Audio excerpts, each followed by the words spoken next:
تھوڑی بہت ہی زمین کھودنے پر اسے کالے رنگ کا تھیلا نظر آیا تھا۔ وہ حیران ہوا، آس پاس نظر دوڑائی تو اس وقت وہاں پر کوئی بھی موجود نہیں تھا۔ اس نے جیسے ہی زمین سے تھیلا نکالا تو اس کا سر چکرا کر رہ گیا، کیونکہ تھیلے میں ہزار ہزار کے کئی نوٹ موجود تھے۔ 1000 اور 5000 کے نوٹوں کی گتھیاں بنی تھیں۔ جب اس نے ان پیسوں کو گنا تو اس کا وجود کانپ گیا۔ اس وقت اس تھیلے میں بہت سارے پیسوں کی گتھیاں موجود تھیں اور ہر گتھی میں 1,00,000 روپیہ تھا۔ ابو عبیدہ تو گھبرا گیا، فوراً اس تھیلی کو اٹھایا اور گھر چلایا۔ اس کی خراب حالت دیکھ کر تو راشدہ پریشان ہو چکی تھی، کہنے لگی کہ کیا ہو گیا، کہیں کوئی حادثہ تو نہیں پیش آ گیا۔ ابو عبیدہ نے ڈرتے ڈرتے وہ تھیلی راشدہ کے سامنے کھول دی تو راشدہ بھی حیران رہ گئی کہ یہ کہاں سے لے آئے ہو اتنے پیسے۔ ابو عبیدہ نے جب اسے اس بارے میں بتایا تو وہ بھی حیران رہ چکی تھی۔ اسی پل ابو عبیدہ روتے ہوئے اپنے رب کے حضور سجدے میں گر گیا، کہنے لگا کہ دیکھ لو راشدہ، ہمارے صبر کا پھل ہمیں مل چکا ہے۔ اللہ تعالیٰ نے ہمیں کیسے نوازا ہے۔ میں تمہیں کہتا تھا نا کہ صبر کرو، اللہ تعالیٰ ہمیں اس کا اجر ضرور دے گا، دیکھو اس نے ہمیں کیسے نوازا ہے۔ راشدہ بھی ان پیسوں کو دیکھ کر خوش ہوئی تھی، اپنے رب کا شکر ادا کرنے لگی۔ ان پیسوں کو دونوں نے اپنے ہی کمرے میں ایک گڑھا کھود کر دفنا دیا، کیونکہ وہ جس بستی میں رہتے تھے وہ غریبوں کی بستی تھی، کوئی بھی امیر نہ تھا۔ اچانک سے ان کے پاس اتنے پیسے دیکھ کر کوئی بھی شک کر سکتا تھا۔ اس میں سے کچھ پیسے لے کر ابو عبیدہ بازار سے ڈھیر سارا راشن لے کر آیا۔ اس روز بچوں نے پیٹ بھر کر کھانا کھایا تھا۔ راشدہ ابو عبیدہ سے کہنے لگی کہ تم ٹھیک ہی کہتے تھے، یہ بچی ہمارے لیے رحمت بن کر آئے گی۔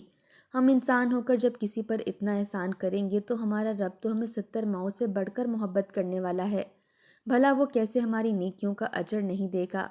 راشدہ کی طبیعت میں کافی زیادہ سدھار آ چکا تھا، اسے خود سے زیادہ اپنے بچوں کی آرام و آسائش کی فکر تھی۔ دھیرے دھیرے ان پیسوں کا استعمال کرتے ہوئے پہلے تو ابو عبیدہ نے اپنا ایک کاروبار شروع کیا اور پھر اس کاروبار میں ہی پیسے لگاتے ہوئے وہ مزید ترقی کرنے لگا۔ اس بستی کو چھوڑ کر شہر چلایا اور وہاں پر بڑا گھر بنایا۔ وہ شخص جو کہ نور کا باپ تھا، اس کے پاس جا کر وہ اونٹ خرید لیے اور اپنی بیوی کو واپس کر دیے۔ آخر کو وہ اس کے ماں باپ کی نشانی تھے۔ ابو عبیدہ کے ٹھاٹ باٹ دیکھ کر اس نے سوال ضرور کیا تھا کہ تم تو پھٹے پرانے کپڑوں والے شخص تھے، آخر امیر کیسے ہو گئے؟ ابو عبیدہ نے مسکرا کر صرف اتنا کہا کہ میں نے بس رب کی رضا میں اپنی رضا جانی تھی، یہ سب مجھے صرف اور صرف تمہاری بچے کی طفیل ملا ہے۔